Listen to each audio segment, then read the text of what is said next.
반갑습니다. 랭군입니다. 오늘도 지난 시간에 이어서 부의 추월차선에 대해서 이야기해 보도록 하겠습니다.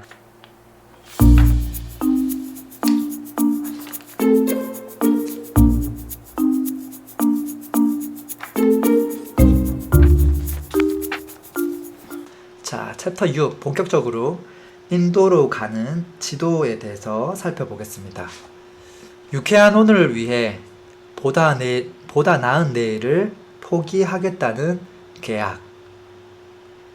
그게 인도의 정의라고 합니다. 좀 많이 들어본 이야기 같지 않나요? 유쾌한 오늘을 위해 보다 나은 내일을 포기하겠다라는 계약. 우리 요즘 흔히 듣는 욜로족이죠. 욜로족에 대한 정의하고 크게 다르지 않는 것 같아요. 그 길이 인도로 가는 전형적인 길이라는 이야기고, 그 길을 안내하는 지도를 이미 지금 든 상태라는 이야기예요. 자, 인도로 가는 사람들은 누구인가 라고 보면 보통은 재무적인 목적지가 없어요. 재무적인 목적지가 없고, 그분들이 가장 관심 가지는 것들은 이런 것들이죠. 새로 나온 기기에 대해서 엄청나게 관심이 많아요. 그리고 여행, 세차, 옷, 가방, 유행하고 있는 제품, 그런 것들이죠. 또는 이제 좀 두리뭉실하게 얘기하면 좀 쾌락, 또는 이미지와 관련된 것들, 그리고 채워지지 않는 그 일시적인 욕구들. 어떻게 보면 아까 처음에 얘기한 단어들과 같은 단어라고 볼 수 있어요. 그것들을 이제 하나로 이제 키워드로 정의해 보면 라이프 스타일이라고 볼 수 있고, 지금 인도로 가는 사람들은 결국은 라이프 스타일의 노예라고 볼 수 있어요. 그래서 항상 욕구는 있죠. 그런 것들을 사고 싶은 욕구. 그리고 실제 그것을 못 견디고 구매하기도 하죠. 이 욕구와 구매, 그 사이에 간극이 있죠, 항상. 근데 그러다가 소득이 많아지면 많아질수록 욕구는 더 커지고, 욕구만 있다가 구매를 천천히 해야 되는데 더 빠르게 구매를 한다라는 거예요. 그러니까 욕구와 구매 사이클은 시간이 갈수록 더 빠른 속도로 회전하게 되고, 그러면서 오히려 우리는 무거운 짐을 지게 된다라는 거예요. 그게 인도로 가는 길이라는 거예요. 자, 물론 인도로 가는 사람들 중에서는 소득이 있는 사람들도 있고, 좀 소득이 조금 많지 않고 적은 사람들도 있어요. 근데 어쨌든 이 책에서는 이렇게 이야기하고 있어요. 55세 이하 국민의 57%는 순자산이 없거나 마이너스다. 그런 사람들이 지금 57%나 된다고 하는 거예요. 그 미국 통계 2000년 자료에 의하면 그런 거예요. 그리고 62%는, 그러니까 57%는 순자산이 없어요. 제로에 가깝고 또는 마이너스고요. 거기서 플러스 5해서 62% 미만은 순자산이 1억 미만이라고 해요. 우리나라 돈으로 1억 미만이고, 35세 국민의 89%가 1억 미만이라고 해요. 그러니까 나이대가 낮아질수록 그 정도는 더 심한 거죠. 그리고 또 이런 이야기가 있어요. 소득이 있는 국민의 61%가 연간 연봉이 우리나라 돈으로 3,500만 원에 못 미친다 라는 이야기예요. 그러니까 1년 연봉이 3,500만 원 이하가 전 국민의 61%라는 이야기죠. 우리나라 같은 경우도 주택을 가지고 있는 사람의 수, 주택을 가지고 있지 않은 수, 그러니까 자가로 사는 수, 자가가 아닌 그냥 임차해서 사는 사람의 그 비중을 보면 60%가 다 임차해서 살고 있어요. 물론 서울 지역은 거의 50%만이 자가를 소유하고 있고요. 그래서 지금 이 통계하고도 얼핏 겹치는 부분이 좀 있는 것 같아요. 또 어떤 내용이 있냐면요.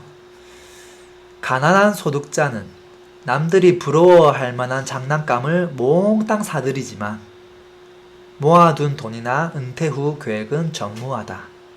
그래서 결론을 딱 이야기해주고 있어요. 당신이 가고 있는 그 길은 틀렸다. 특히나 당신의 나이가 35세 이상이고 순자산이 1억 5천 미만이라면 내 말을 새겨듣길 바란다. 새로운 지도를 하루라도 빨리 찾아라 라고 이야기하고 있어요. 실제 그렇죠. 지금 우리나라에서도 사실 많은 부부들이 많아요. 특히 남자들 같은 경우는 어떤 거에 관심이 많죠?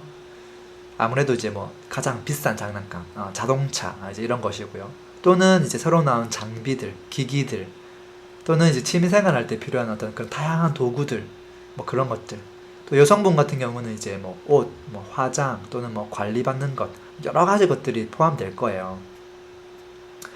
그래서 라이프 스타일의 노예에 대한 이야기를 해주고 있어요. 그 정도를 이제 어느 정도로 해야 될 것인가가 사실은 고민이죠. 뭐 전혀 안 쓰고 살 수는 없을 텐데요. 지금 이 사람이 하는 말로는 어떤 물건을 살 때, 야, 이게 얼마지? 그걸 가지고 계산을 하고 있으면 그것은 그 사람한테 이미 부담스러운 거라는 거예요. 그래서 그것을 사면 안 된다라는 이야기고요. 우리 보통 뭐 껌 같은 거 살 때 이게 500원인지 600원인지 700원인지 계산 안 하고 그냥 사잖아요. 그런 것처럼 그 정도 금액.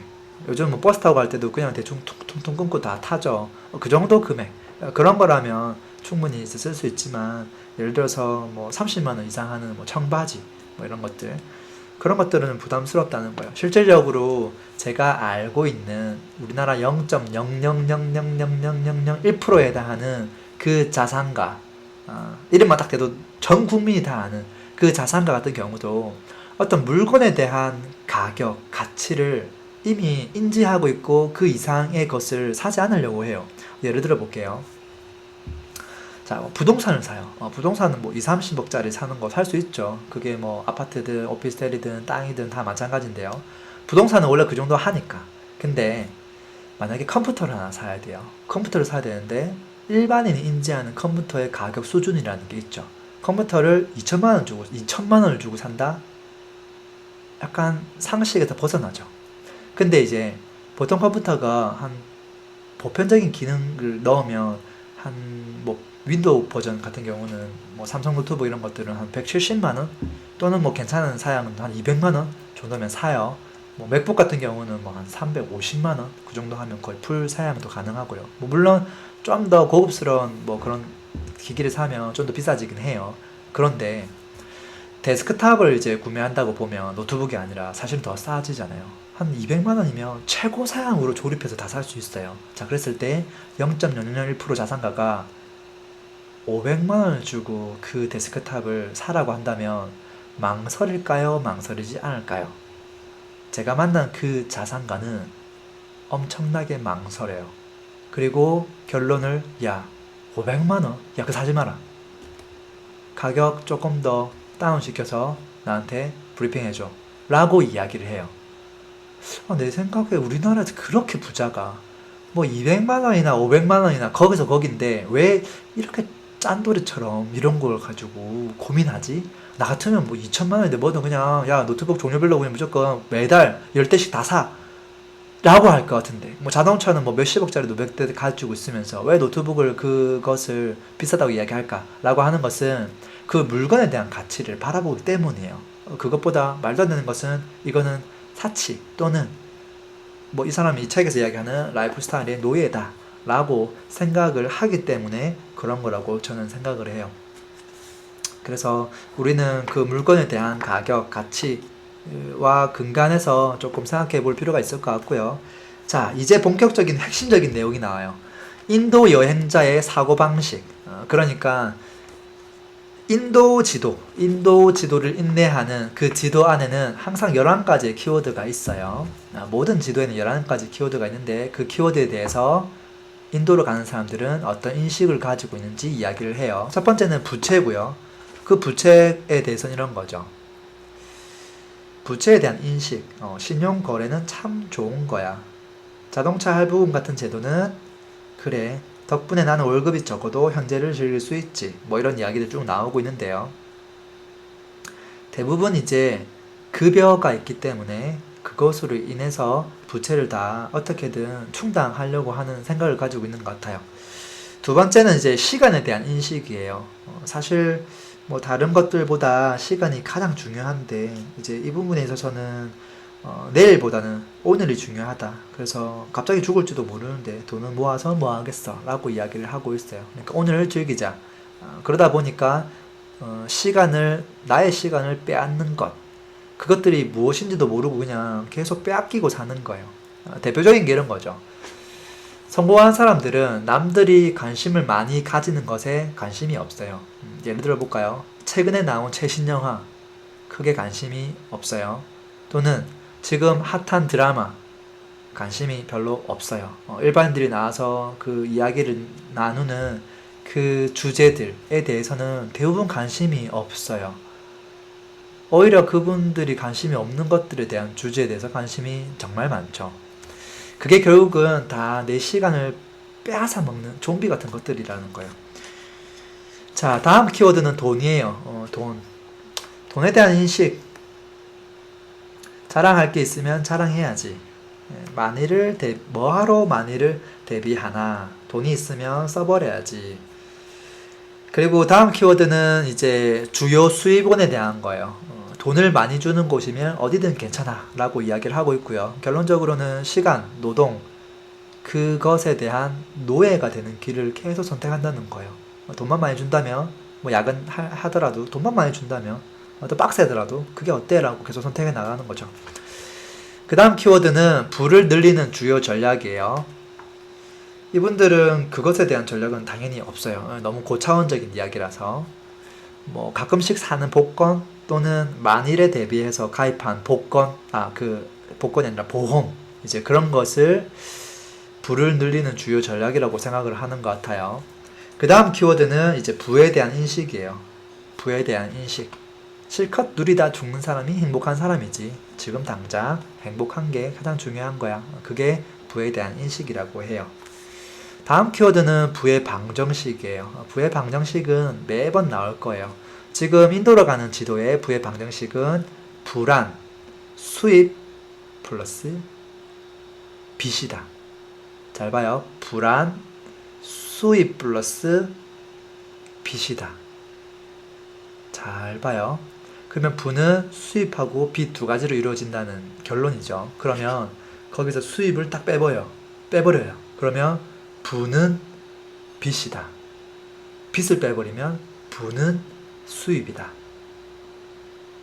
이런 방정식이 성립한다는 거예요. 정비례의 관계가. 재미난 것은 빚이 자산이다. 빚도 자산이다. 뭐 그런 이야기 혹시 많이 들어보셨나요? 지금 똑같은 방식이죠. 부는 수입이다. 부는 빚이다. 부는 자산이고 빚도 자산이다. 이것도 맞는 방식인데? 그러면 방금 우리가 알고 있었던 빚도 자산이다. 그 방정식은 어떻게 보면 인도로 가는 지도에 해당하는 것이라는 거예요. 많은 재테크 서적에서 또 그런 이야기를 다루고 있어요, 사실은. 근데 거기서 구분해야 될 게 있어요. 그냥 단순한 빚을 의미하는 게 아니에요. 그 재테크 서적에서는 빚을 두 가지 의미를 가지고 활용하고 있어요. 첫 번째는 진짜 말 그대로 빚이고요. 두 번째 것은 레버리지에 가까운 빚이에요. 예를 들어서 뭐 월세가 나오는 부동산을 하나 취득할 때 내가 돈이 좀 부족하니까 대출을 일으켜서 나의 좀 작은 이 종잣돈을 가지고 그 물건을 매입해서 대출 이자를 다 내고도 월세를 받다 보니까 뭔가 남는 게 있다는 거죠. 그러면 사실은 그 빚은 레버리지 성격에 가까워요. 그러니까 내가 매달 내야 될 빚이 있는 게 아니라 오히려 플러스로 돈이 들어오는 거죠. 그것은 긍정적인 빚이라고 볼 수 있어요. 또는 빚이 아니라 또 순수 레버리지 성격으로 또 가보면 뭐 전세 금액 이런 것들은 또 빚이 아니라 그냥 레버리지 성격으로 가버리는 거죠. 전세를 주고 뭐 집을 사게 됐을 때 추가로 나가는 돈이 없잖아요. 그런 것들은 레버리지 성격이고, 그게 아니라 내가 토지를 샀는데 돈이 부족해서 50% 대출을 해서 토지를 사서 10년 동안 보유하고 있어요. 그때 그 대출은 오로지 빚이라는 거예요. 또는 내가 자동차를 샀는데 이걸 대출 내지 할부를 해가지고 샀어요. 그러면 그때 그 대출이나 리스나 뭐 이런 것들은 다 빚이라는 거예요. 그러니까 이 두 가지를 구분할 필요가 있다라는 거예요. 그리고 레버리지는 내가 통제할 수 있는 대상이지만 빚은 내가 통제할 수 있는 대상이 전혀 아니에요. 그것을 좀 구분 잘 하셨으면 좋을 것 같고요. 또 두 번째 키워드, 그 다음 키워드로 가보면 이제 목적지에 대한 이야기인데, 당연히 목적지는 없어요. 목적지가 당연히 없고요. 책임감과 통제력, 이 부분에 있어서도 보통은 이제 불평불만을 되게 많이 하고요. 피해자 의식을 조금 많이 가지고 있고요. 그런 것들이 잘 드러나는 것 같아요. 마지막으로 살펴볼 키워드는 삶에 대한 인식이에요. 오늘은 살고 내일은 개나 줘버려 라고 이야기하고 있어요. 젊음은 한때잖아. 지금 이 20대는 다시 돌아오지 않아 라고 이야기를 해요. 그래서 지금 즐기죠. 그러면 시간이 지나면 30대가 온단 말이야. 그러면 30대도 한때예요. 20대 준비하지 않으면 30대 즐기지를 못한다는 거죠. 30대도 지금밖에 없어 하고 30대를 놀아버리면 40대가 다가오는데 40대도 사실은 40대도 한때잖아요. 모든 인생은 한때예요. 한때이기 때문에 어떻게 하면 그 한때를 온전히 내 것으로 잘 보낼 수 있을까를 생각해 본다면 하루라도 앞당기는 게 사실은 좀 필요하다고 생각 들어요. 자, 그 다음 이제 나오는 단어들이 인도가 끌어당기는 것은 가난이다. 근데 이제 핵심은 이거예요. 인도를 지금 벗어나야 되는데 대부분의 사람들은 내가 현재 인도에 있다는 것 자체를 모른다라는 거예요. 인도 위에 서 있는 것 자체를 모른다. 그래서 그것을 깨닫는 게 사실은 정말 중요하다. 어떻게 하면 그것을 깨달을 수 있을까에 대한 이야기를 뒤에서 조금씩 이야기를 해주고 있어요. 한번 생각해 보시면 될 것 같아요. 뒤에서 이제 쭉 나올 거예요. 아까 처음에 했던 이야기 첫 번째가 다시 나와요. 돈 문제를 해결하지 못한다. 돈만 많으면 정말 행복할 텐데 인도에 사는 사람들이 그렇게 생각한다는 거예요. 소득과 빚, 그것의 합에 비례하는 라이프 스타일을 추구하기 때문에 돈을 벌면 벌수록 더 많은 빚을 져도 괜찮다고 생각하고 더 멋진 라이프 스타일을 누려도 된다고 생각을 하죠. 그러다 보면 라이프 스타일의 노예가 되고 그것으로 인해 또 스트레스도 받고 악순환이 되는 거예요. 그리고 이제 조금 이제 인도 여행자 중에서 조금 부유한 여행자들도 있어요. 보면 그분들은 어떻게 하냐면 이렇게 해요. 한 달에 예를 들어서 뭐 월 수익이 한 1,000만 원이나 2,000만 원쯤 된다고 봐요. 그러면 뭐 청바지 하나 사는데 30만 원 정도 주는 거 당연하다라고 생각을 해요. 그러니까 본인이 번 금액을 웬만큼 많이 쓰기 전까지는 만족하지를 않는 거예요.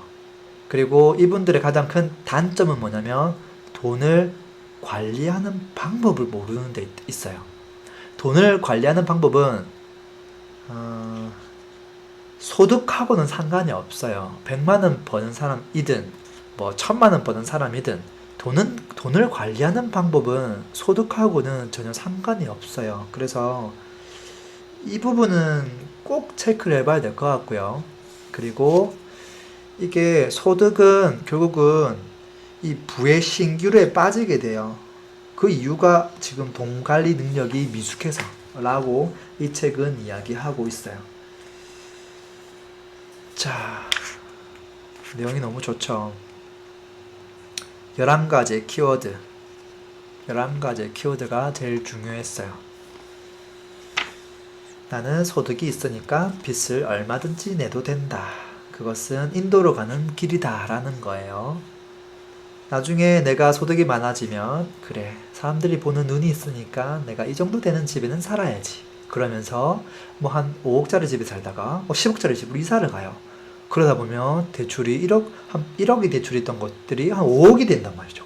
그러면 한 50만 원만 뭐 이자로 내면 됐던 것들이 막 300만 원 이상 내야 된다는 거죠. 그러면 그것으로 인해서 우리의 인생은 너무나 빡빡해지는 거죠.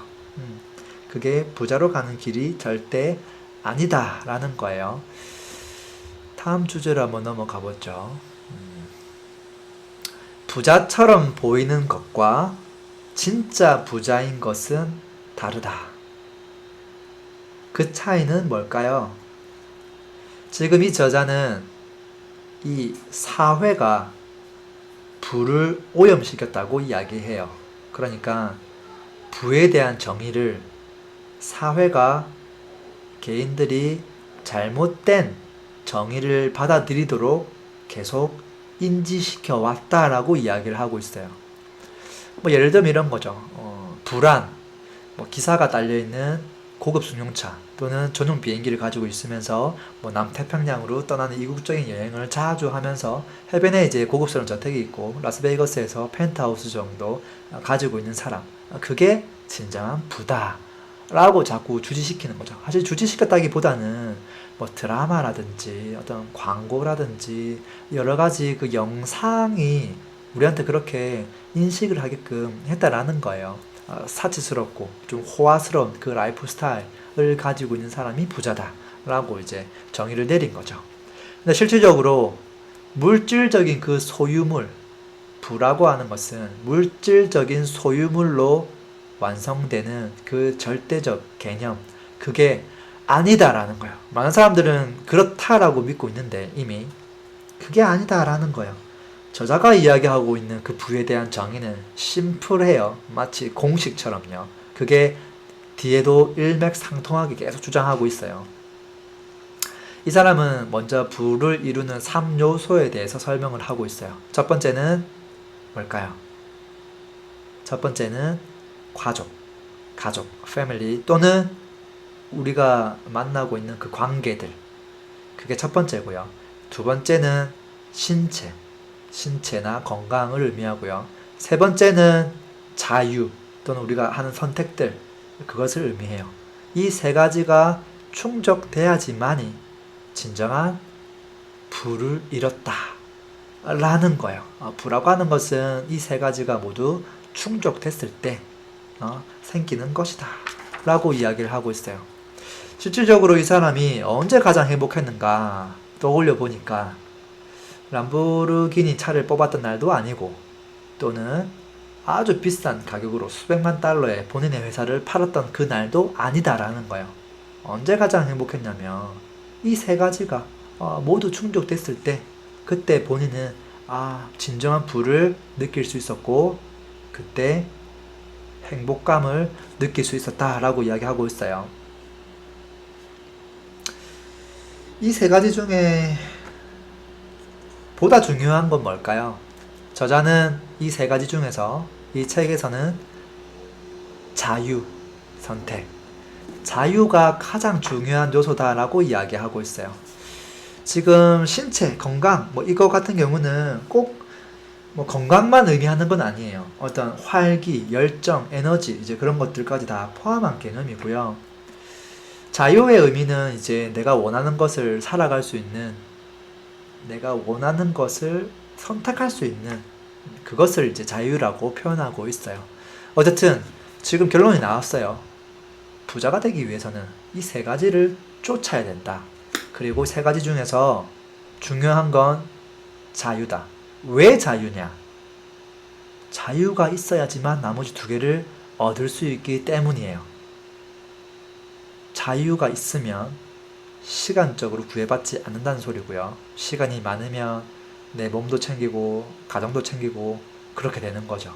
보통 자유가 없으면 어딘가에 쫓기면서 살다 보면 내 건강도 놓치게 되고 가족들도 놓치게 되고 악순환이 되는 거예요. 그래서 첫 번째가 자유다.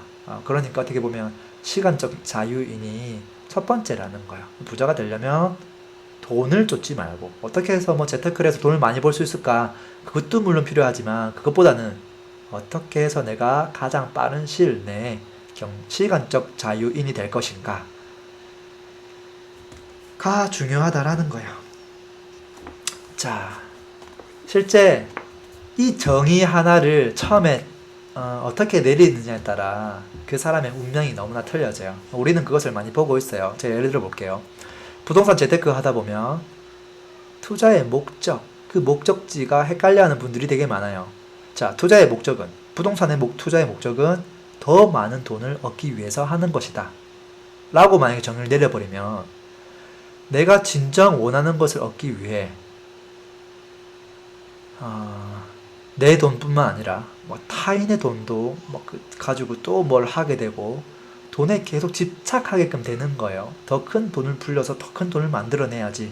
하다가 보면 어떻게 되냐면 이게 뭐 공동 투자로 빠지기도 하고요. 뭐 사기를 치기도 하고요. 뭐 그러다가 뭐 그게 좀 비틀어지면 뭐 도망가기도 하고요. 범죄자가 되기도 하고 그런 끝을 우리는 너무나 많이 봐왔어요.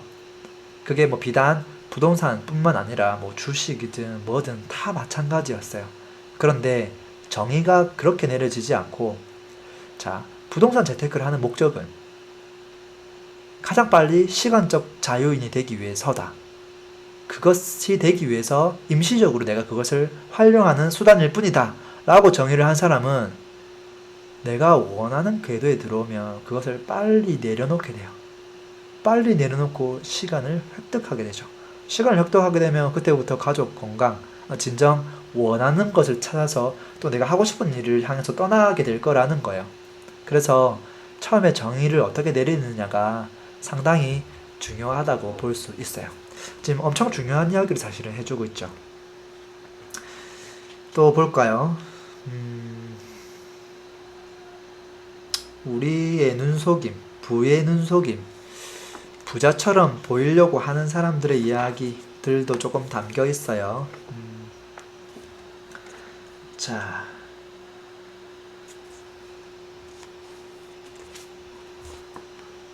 부자처럼 보이려고 노력하면 할수록 가난은 더욱 옥혀든다.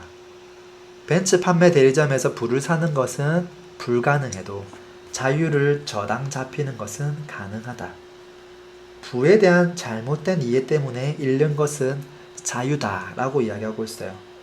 그러니까 잘못된 그 부에 대한 정의 때문에 결론적으로는 불행해지는 거예요. 그리고 자유를 잃게 되죠. 자유를 잃으면 건강과 관계, 모든 것을 다 잃게 되죠. 그래서 정의를 잘 내리는 게 정말 중요하다라는 거예요. 저도 과거에 이제 사회 초년생 때 아무 생각이 없을 때 뭐 대학생 때는 이제 소득이 하나도 없었으니까 그러다가 이제 회사에 취업을 해서 월급을 받았는데 뭐 몇백만 원씩 월급이 나오는 거죠. 야, 돈 쓸 데도 없는데 이거 어떻게 해야 되지? 뭐 어떻게 해야 돼요? 보통 어떻게 해요? 뭐 사람들 만나서 밥도 사주고 뭐 쓰고 싶은 거 사고 사고 싶은 거 사고 뭐 여행도 갔다 오고 뭐 하고 싶은 거 다 하죠. 음. 뭐 심지어 이제 저 같은 경우도 이제 옷을 사러 가면 그냥 당연하게 이제 백화점을 가서 당연하게 이제 브랜드 그 제품을 가서 신상, 그것도 좀 오래돼서 할인해 주는 게 아니라 신상, 그 브랜드 내에서도 조금 고급 브랜드, 그런 것들을 그냥 아무 생각 없이 막 샀던 것 같아요. 요즘은 어떠냐고 물어본다면 저는 집 근처에서 가장 가까운 유니클로 그런 곳에 가서 되게 편한 복장을 여러 벌 그냥 사요. 그것을 사는데 아무런 부담이 전혀 없고요.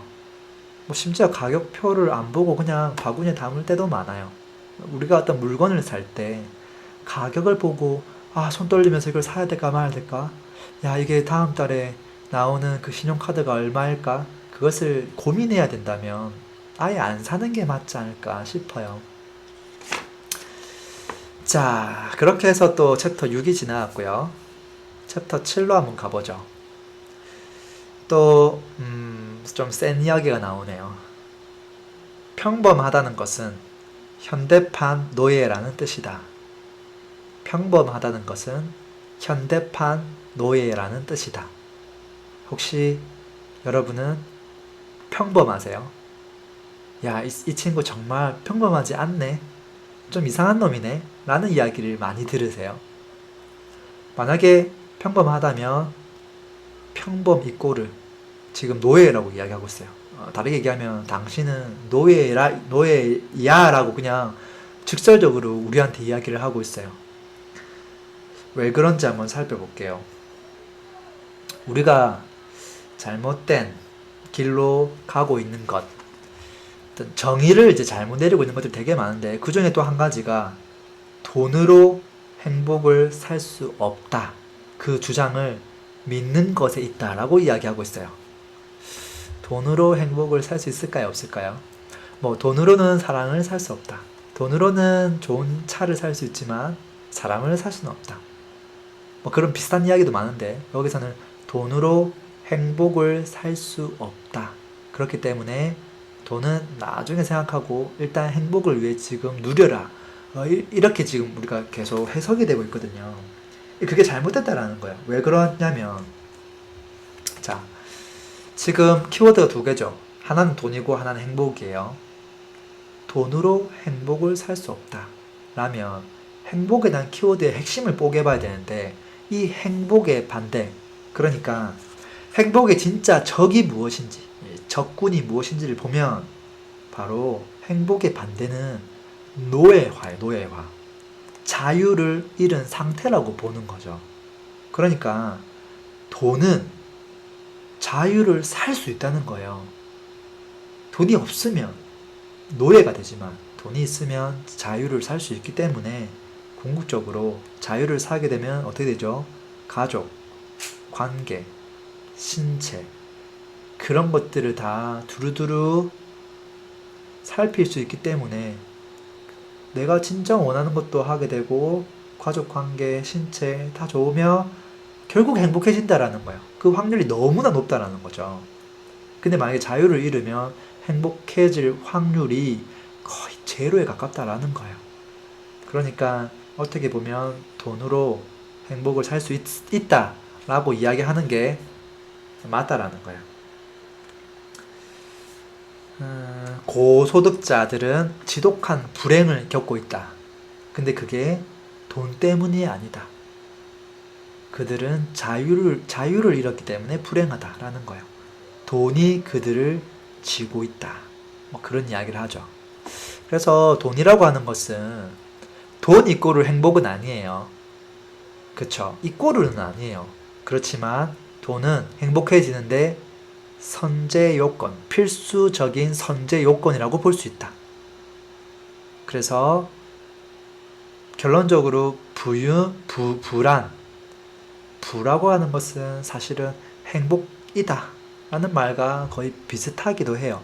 물론 그 부의 의미를 올바르게 정의하고 사용했을 때 이야기이긴 해요. 또 우리가 좀 와닿는 어떤 또 대목이 있네요. 평범하다는 것은 아침 6시에 일어나서 붐비는 대중교통을 타고 출근한 후 8시간을 일하는 것이다. 평범하다는 것은 월요일부터 금요일까지 일의 노예가 되는 것이며 월급의 10%를 저축하는 것이고 그 짓을 50년간 반복하는 일이다. 그게 평범한 것이다. 라고 이야기하고 있어요. 빠른 차와 큰 집이 있으면 행복하다고 믿는 것이다.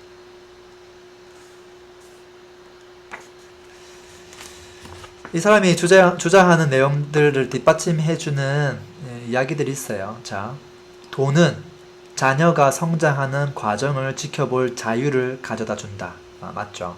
돈은 아무리 어리석은 꿈이라도 추구할 자유를 가져다 준다. 이것도 맞죠? 돈은 이 세상을 변화시킬 자유를 가져다 준다. 돈은 관계를 쌓고 강화시킬 자유를 가져다 준다. 돈은 금전적인 이득을 따질 필요 없이 하고 싶은 일을 할 자유를 가져다 준다. 자, 이렇게 보면 이 돈이라고 하는 것은 우리를 행복하게 만들어줄 것들이 너무 많이 보이는 거죠. 제가 5가지 이야기했는데 이 중에서 행복하게 만들어줄 만한 것들 사실 5가지 다 포함되죠. 불행하게 만들려서는 사실은 하나도 없는 것 같아요. 건강하게만 돈을 사용한다면 말이죠.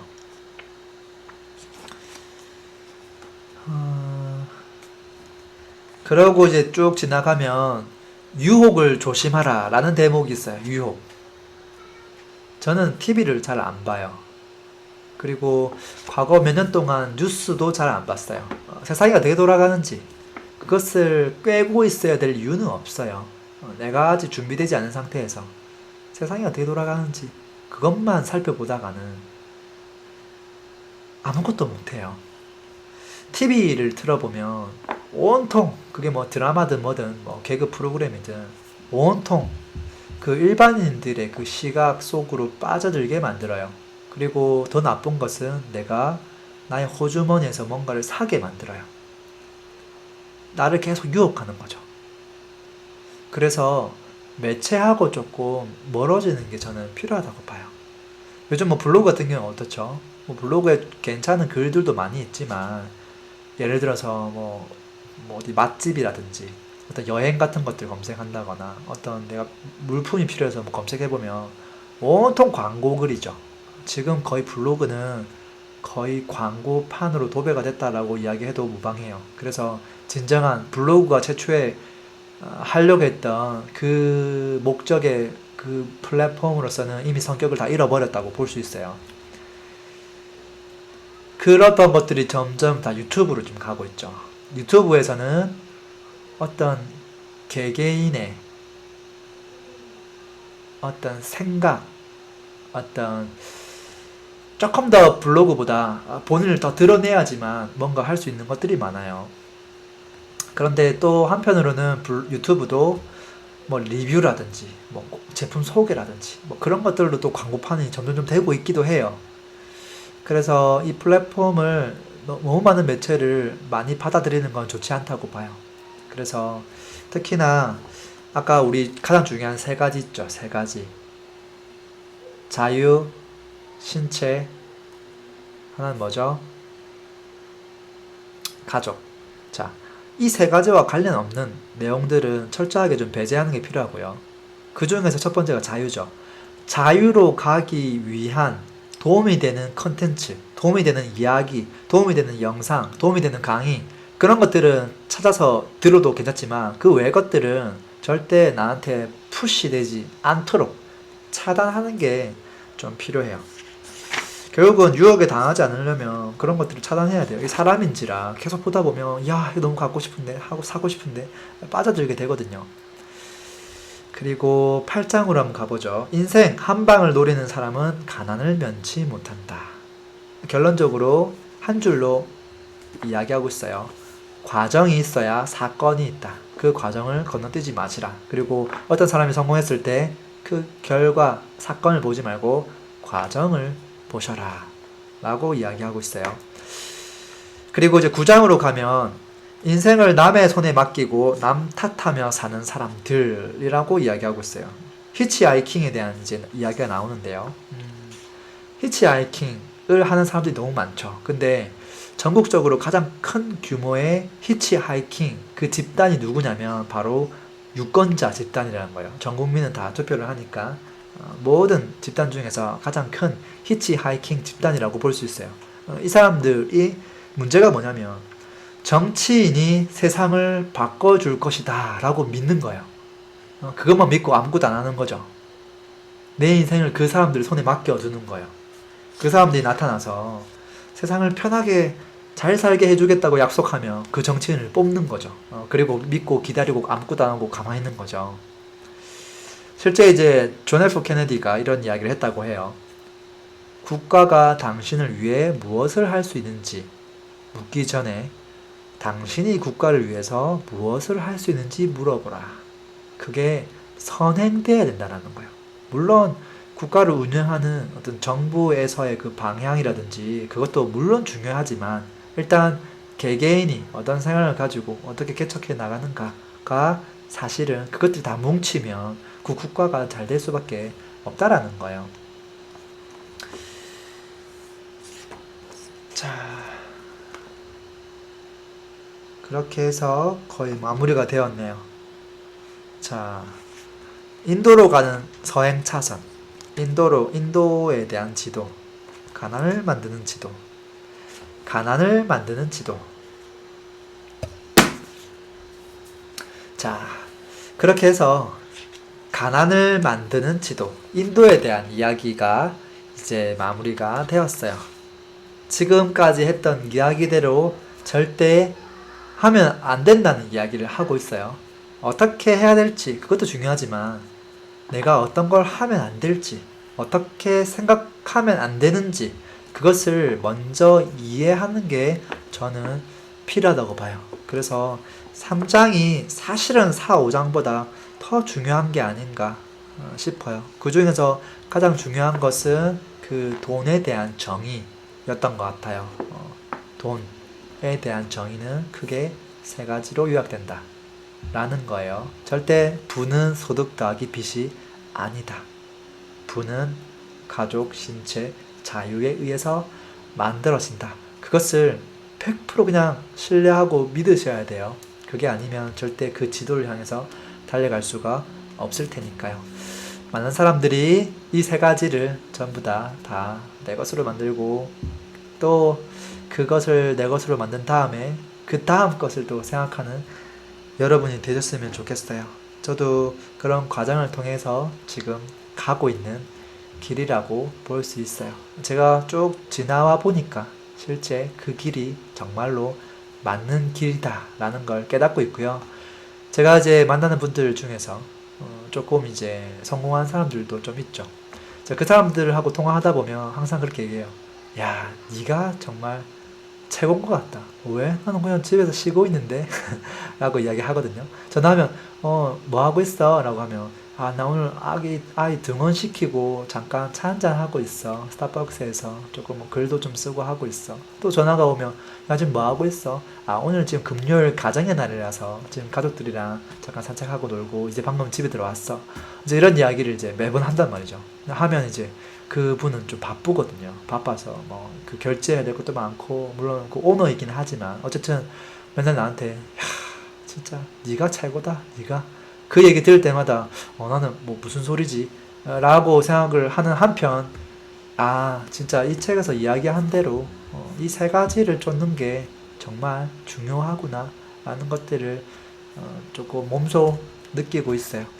자, 오늘은 여기까지 하고요. 또 다음 시간에는 서행 차선에 대해서 또 이야기해 보도록 할게요. 서행 차선이 아마 많은 분들이 또 해당하지 않을까 싶어요. 또 다음 시간에 뵙겠습니다. 고맙습니다.